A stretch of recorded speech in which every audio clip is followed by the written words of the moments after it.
The Book of Numbers, chapter 21. Hear the word of the Lord. The bronze serpent. When the Canaanite, the king of Arad, who dwelt in the Negev, heard that Israel was coming by the way of Atharim, he fought against Israel and took some of them captive. And Israel vowed a vow to the Lord and said, If thou wilt indeed give this people into my hands, then I will utterly destroy their cities. And the Lord hearkened to the voice of Israel, and gave over the Canaanites, and they utterly destroyed them and their cities. So the name of the place was called Hormah.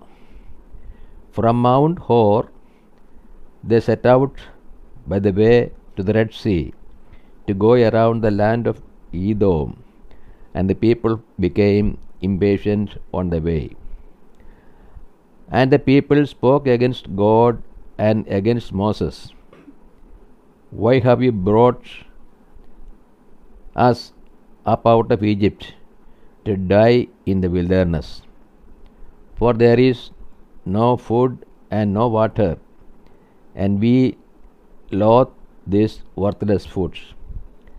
Then the Lord sent fiery serpents among the people, and they bit the people so that many of Israel died.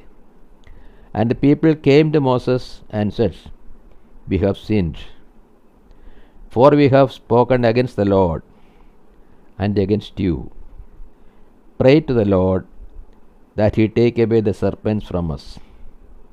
So Moses prayed for the people, and the Lord said to Moses, Make a fiery serpent and set it on a pole, and everyone who is bitten, when he sees it, shall live. So Moses made a bronze serpent and set it on a pole. And if a serpent bit any man, he would look at the bronze serpent and live. The journey to Moab. And the people of Israel set out and encamped in Oboth.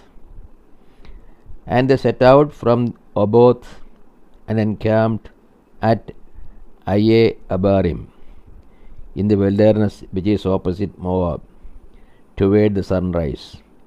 From there they set out and encamped in the valley of Zered. From there they set out and encamped on the other side of the Arnon, which is in the wilderness and extends from the boundary of the Amorites, for the Arnon is the boundary of Moab, between Moab and the Amorites. Wherefore it is said in the book of the words of the Lord, Wahab in Supah, and the valleys of the Arnon, and the slope of the valleys that extends to the seat of Ur, and leans the border of Moab. And from there they continued to Beer, that is the well of which the Lord said to Moses, Gather the people together, and I will give them water.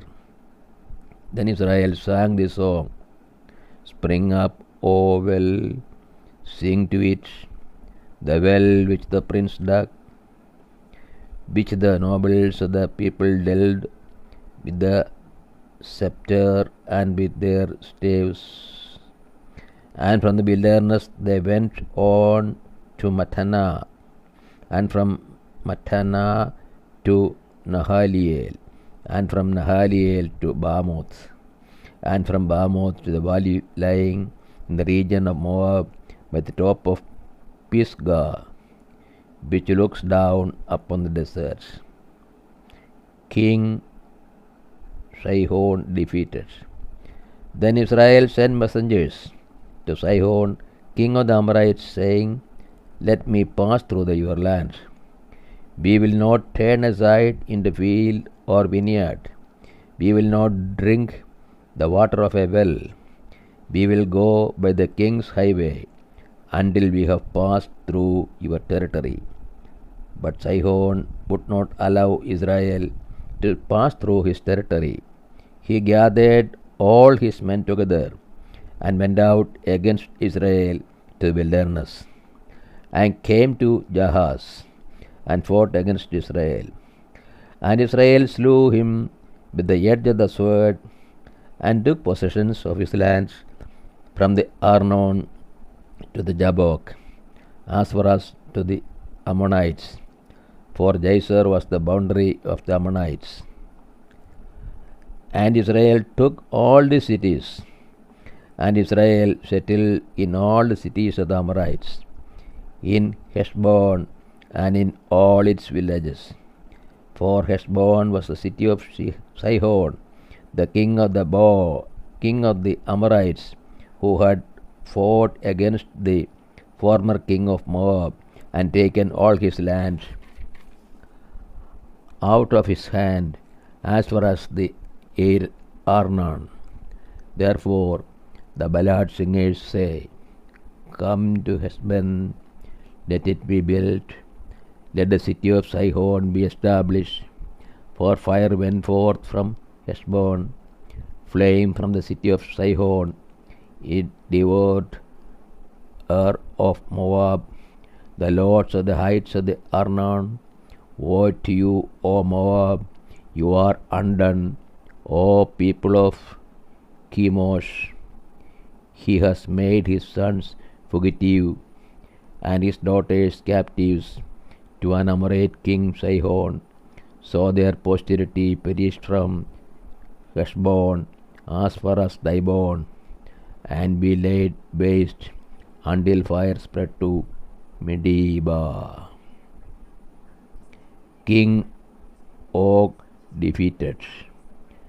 Thus Israel dwelt in the land of the Amorites, and Moses sent to spy out Jazer, and they took its villages, and disposed the Amorites that were there. Then they turned and went up by the way to Bashan, and Og the king of Bashan came out against them, he and his people, to battle at Edreel. But the Lord said to Moses, Do not fear him, for I have given him into your hand, and all his people and his land, and you shall do to him as you did to Sihon king of the Amorites, who dwelt at Heshbon. So they slew him and his sons and all his people, until there was not one survivor left to him, and they possessed his land. This is the word of the Lord to us. O Lord, open our hearts, that we put in the practice that which you have revealed to us.